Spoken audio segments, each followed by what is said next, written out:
गर्मियों में एसी का पहला टेस्ट कभी फेल नहीं होना चाहिए, लेकिन उससे पहले सवाल ये है, क्या आपने अपने एसी को सही तरीके से समर के लिए तैयार किया है या नहीं। क्योंकि जैसे ही टेम्परेचर बढ़ता है वैसे ही एसी की डिमांड भी डबल हो जाती है। और अगर मेंटेनेंस सही नहीं हुआ तो ओवरहीटिंग, लो कूलिंग, बैड स्मेल और हाई इलेक्ट्रिसिटी बिल जैसी प्रॉब्लम शुरू हो जाती हैं। इसलिए समर आने से पहले एसी की सर्विसिंग बहुत जरूरी है।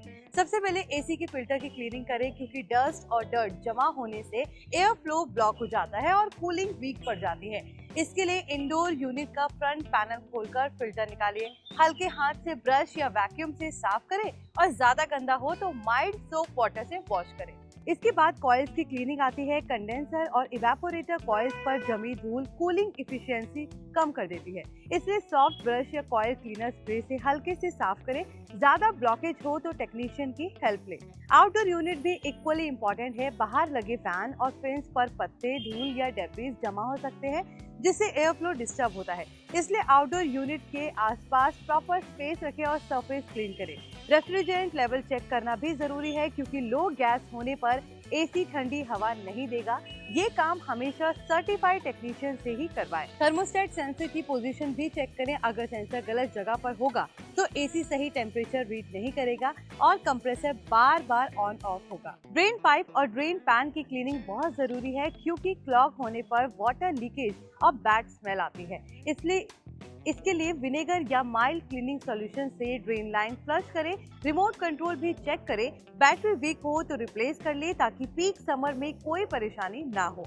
इलेक्ट्रिकल वायरिंग, प्लग्स, पॉइंट और इंटरनल कनेक्शंस की इंस्पेक्शन प्रोफेशनल से करवाएं, ताकि शॉर्ट सर्किट, शॉक या सडन शटडाउन का रिस्क ना रहे। सर्विसिंग के बाद कूलिंग परफॉर्मेंस टेस्ट जरूर करें। एसी को 18 से 20 डिग्री पर 10 से 15 मिनट चलाकर देखें, कूलिंग स्ट्रांग है या नहीं, या और कोई अनयूजुअल नॉइस तो नहीं आ रही। इलेक्ट्रिसिटी बिल कंट्रोल के लिए एसी का टेम्परेचर 24 से 26 डिग्री पर रखें और फैन स्पीड ऑटो मोड पर यूज करें। इससे कूलिंग बैलेंस रहती है और एनर्जी वेस्ट नहीं होती। गंदी स्मेल से बचने के लिए एंटी बैक्टीरियल स्प्रे या एसी डिओड्राइजर का यूज किया जा सकता है, लेकिन मैनुअल पढ़कर ही करें। इंडोर यूनिट का टिल्ट और माउंटिंग स्टेबल होना चाहिए, ताकि वाटर ड्रिपिंग ना हो, और आउटडोर यूनिट प्रॉपर्ली फिक्स हो, ताकि वाइब्रेशन और नॉइज कम रहे। डेली यूज में ध्यान रखें कि एसी को अचानक बहुत लो टेम्परेचर पर सेट ना करें। पहले एयर फ्लो सर्कुलेट होने दें। खाली रूम में एसी बंद रखें और अगर इको मोड है तो उसका यूज जरूर करें। सबसे कॉमन मिस्टेक्स यही होती है कि लोग सिर्फ फिल्टर साफ करके सर्विसिंग पूरी मान लेते हैं या आउटडोर यूनिट पर डायरेक्ट पानी डाल देते हैं, जो इंटरनल पार्ट्स को नुकसान पहुंचा सकते हैं। इसलिए कॉइल्स, वायरिंग, कंप्रेसर और रेफ्रिजरेंट जैसे सेंसिटिव पार्ट्स हमेशा प्रोफेशनल से ही हैंडल करवाएं।